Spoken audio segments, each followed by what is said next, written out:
I'm more intrigued, entertained by the three than I am a home run. There is movement to basketball. Golden State still plays a beautiful style of basketball. You know, they move the ball. That's wonderful to watch. Baseball has become very rudimentary. It's like I throw it, you hit it. If you don't hit it, you strike out. And if you hit it, you're going to hit it really far. Okay. But it's too much of a good thing.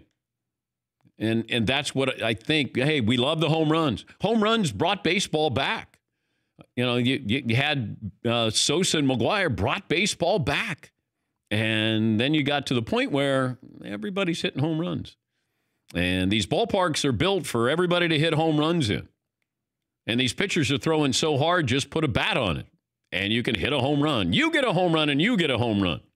So I'm bored by it. Yes, Paul. That's what I was going to say. Are either of them bad for the game? Because watching NBA feels like a three-point shooting contest with a little bit of defense. It's become that, where the center is almost completely de-emphasized. You don't even want a tall player on your team who doesn't shoot threes. It's becoming a three-point shooting contest, and it's under the guise of basketball. Because if you shoot the three really well, you're all set. Yeah, but it feels like Toronto won an NBA title, and they weren't known as a three-point shooting team. Man, they jacked them up in the finals, though, against the Warriors. Yeah. I think they might have even shot more than Golden State. Yeah.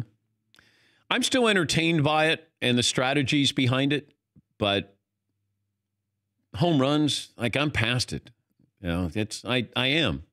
Because it feels like you can't have an increase of 1,000 more home runs from the previous. I mean, that's impossible, you would think.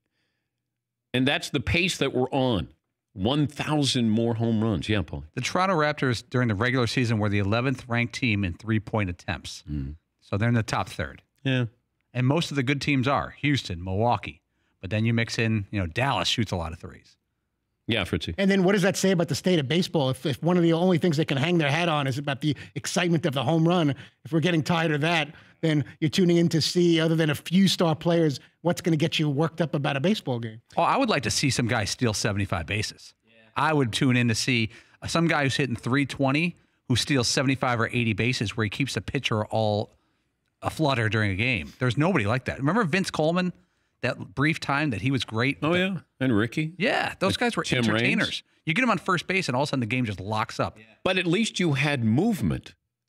And it goes back to when I asked Alex Rodriguez about stealing bases, and he said, as soon as they start paying me to steal bases, then I'd steal bases. But, in the meantime, you're just going up there to hit. And you're not getting these guys. Mike Trout ran. Everybody runs early in their careers. I don't know if Mike is running anywhere near what he once did. Christian Yelich, I think, is tied for the National League in stolen bases. Yeah, Paul. I know this probably flies in the face of analytics, but why doesn't a team go the opposite? And my guess is that catchers don't even really practice throwing guys out anymore because they don't have to.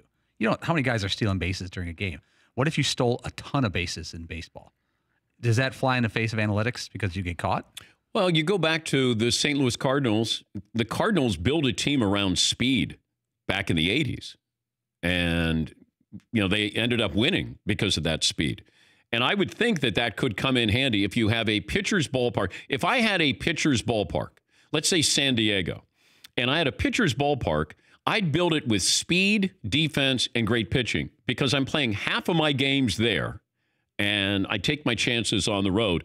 But I have a true home field advantage that I have speed, defense, and I have good pitching. That's how I would build my team in some of these ballparks there. Yes, McLovin. But then those ballparks aren't getting the numbers, and they move I think San Diego moved their fences way. No, but I sell my fan base on this is who we are. The Cardinals didn't hit home runs; they hit timely home runs. Come on, you're selling Willie McGee and Tommy Hurt to a 2019 crowd. I feel like it'd be a hard sell. If you win, if you go to the World Series, that's not a hard sell.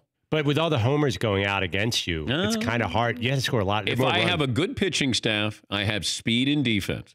It's not exciting, but it is different. And that's what Paulie was saying. Have a counterattack here. But now every pitcher gets Tommy John every other year. That is true. There's no way you could build that team.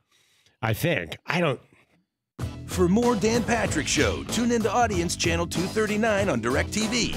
Stream for free on BR Live or download the Dan Patrick Show app.